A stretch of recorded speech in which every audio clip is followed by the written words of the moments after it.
Good afternoon, guys. I just got home from work and I wanted to show you what we accomplished yesterday.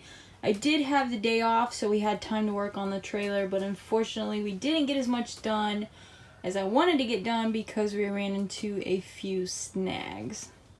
At the front of the trailer, we were able to get the plywood up. Basically what it was the water damaged plywood and then nice looking plywood over top of that. So we were able to get all of that up. As you can see, a lot of these beams actually look pretty nice and not water damaged, but the issue is that these beams run 15 feet all the way across the trailer, and where the water leak was, or one of the water leaks were, over in this section, they're all water damaged, so they all have to come out, unfortunately. We had a little bit of an issue getting this beam out from under here because there were bolts going through it into the frame of the trailer, and also the bolts for the awning was in it, which we didn't realize, and screws that did not want to come out, but we were able to get it out eventually. It just took us quite a while. We have to replace these pieces of wood here and these pieces that go down. Over here it looks okay. We did take another window out just to double check that there is no more water damage over here. Oh, I guess I should have pointed out that we cut a hole in the wall because we couldn't get to those screws. It wasn't intended, but as you can see, we have holes in the wall here anyways from where we took the dinette out. So I'm not sure what the plan is on this wall. Right now we're just focusing on getting all the water damage out of here and then going from there. I did make a trip to Lowe's today to get an idea of what wood we can use for the wall panels, and I started to buy my replacement stainless steel screws.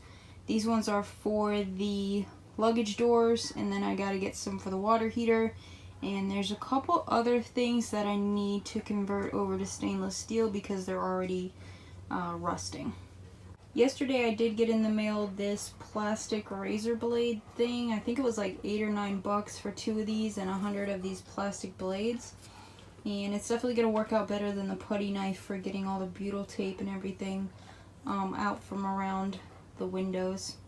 I wanted to ask if anybody knows what type of foam this is, or if I could just use that, I think it's called Great Stuff or Good Stuff or something like that, that you can get at Home Depot. It's just, there's foam on the back side of the wheel well and the front side on both the passenger and driver's side. So I didn't know if there was a particular kind I needed to get, or if I could just grab any kind of spray foam to refill that area in. Another thing we decided to do yesterday was we got the wheel off and we got the old bearings out. I didn't have any information on the last time these bearings were changed. I do know that it was stocked full of grease. I decided to go ahead and order some bearings so that I'll have a date in which the new ones went in. After we got this hub off here and started to look at the electric brakes, I just figured it would be in my best interest to purchase a new set of electric brakes. There were no cracks or anything in these ones, but they were definitely, they just looked pretty worn. They didn't look that great, so I decided to place an order for those.